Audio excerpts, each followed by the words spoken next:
A few days back, I went live to talk about why Harry's memoirs are such a bad idea for his career. And you're about to understand in this summary why it's going to backfire hard. Welcome back, my body language buddies. My name is Jesus Enrique Rosas. I'm the body language guy, and it would be great if you join us by just liking this video, subscribing, and hitting that bell. Let's get down to it. Well, there is no official cover yet, so I decided to be proactive and design one myself.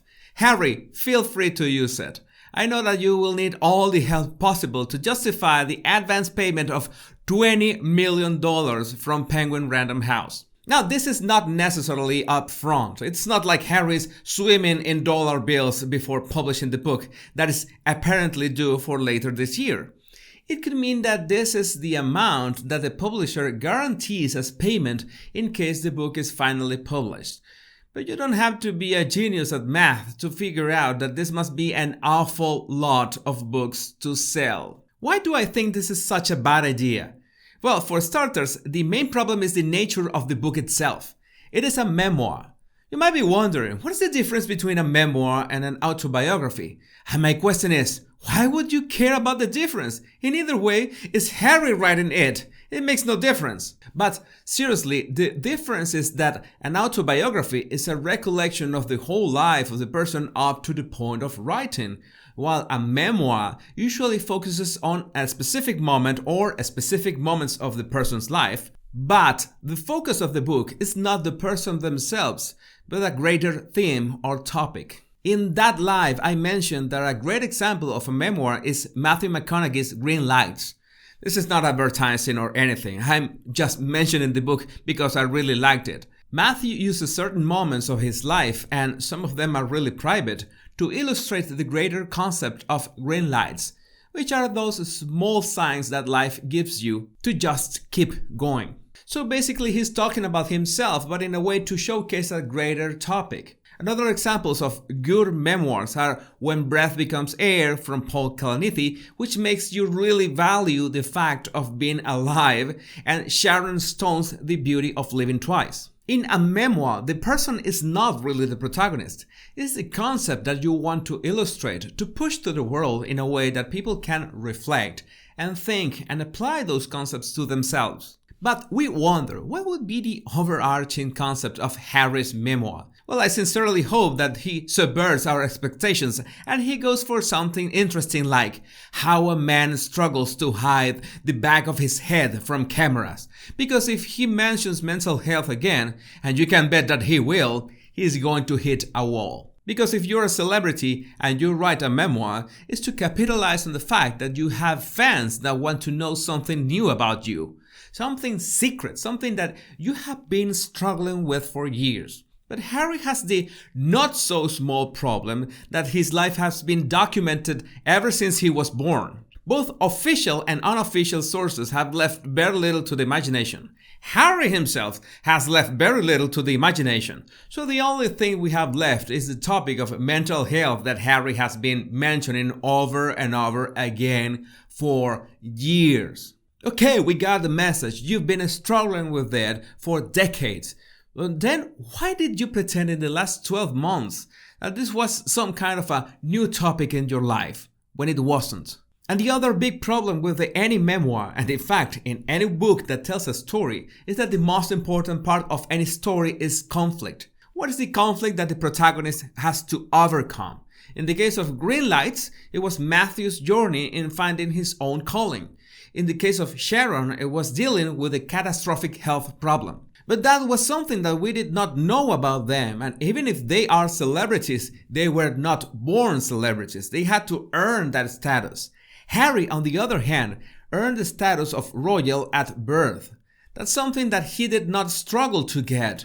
That's an enormous privilege that he got just by blood. That makes so much harder for people to relate to him because 99.99% of this world doesn't have the opportunities that he had since he was born.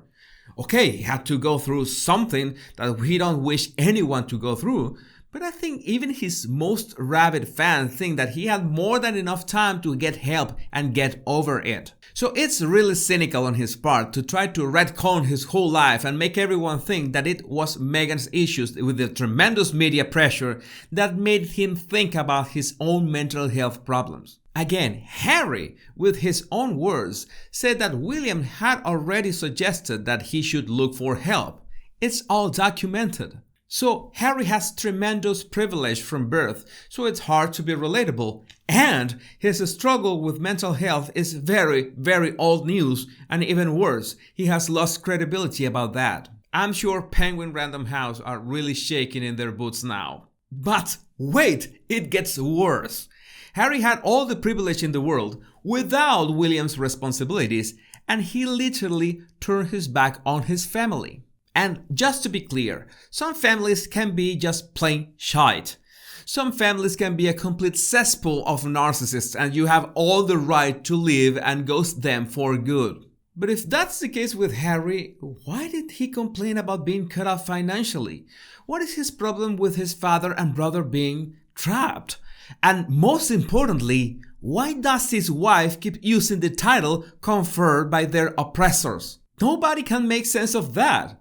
If Harry publishes his book, it is going to bomb badly because a memoir has 3 essential requirements. 1. The public must be able to connect with you as a person.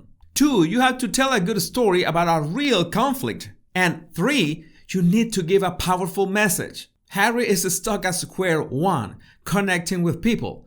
And if he knows what's best for him, he'd better not attack the royal family again as he did in that Oprah interview, just for the reason that it doesn't hold water anymore. You can imagine that there is so many people in this world that have overcome situations 10 times, 20 times worse than whatever Harry has been through, and they have done it with a fraction of his resources, with a tiny fraction of his connections. It's laughable. A publishing bomb will only have a domino effect in whatever other projects he could have signed up for.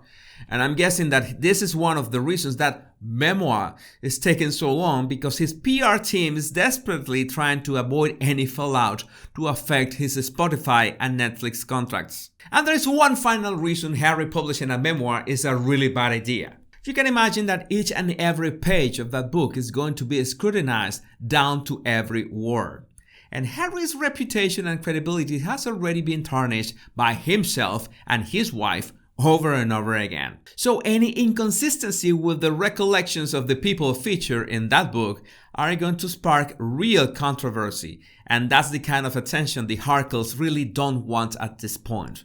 I'm just waiting for him to talk about his experience in Afghanistan. I have my popcorn ready, waiting for the public replies. In the end, this looks like a regular vanity project, a book made just to stroke the ego of the protagonist.